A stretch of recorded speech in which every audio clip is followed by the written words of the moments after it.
Governor Bill Lee wants the state to invest $1 billion for Tennessee schools and students. A big part of that is revamping the funding formula that connects those dollars to kids in the classroom.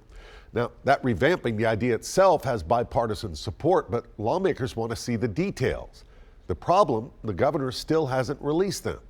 News Channel 5's Jason Lamb reports.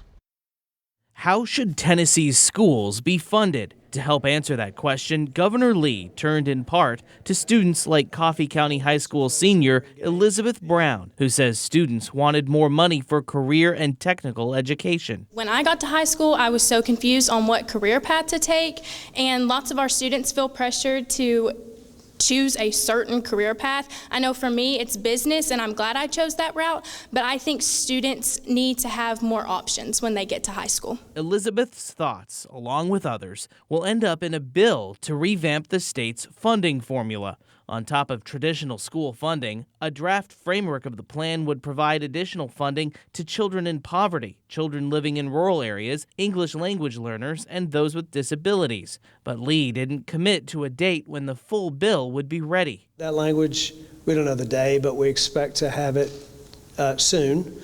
And when it's there, we think there's enough time for the legislature to work through it. I think most of them believe that as well, so we're very hopeful. The governor also weighed in on the controversial redistricting plan that splits Nashville into 3 separate congressional districts. The fear from some is that the voices of minority voters will be diluted, but Lee said the legislature followed the right process. I think there was a lot of consideration in the General Assembly about how the maps were drawn. Ultimately, they made those decisions. I think they followed the process that is laid out for them to do so, and that's why I signed it. Jason Lamb, News Channel 5.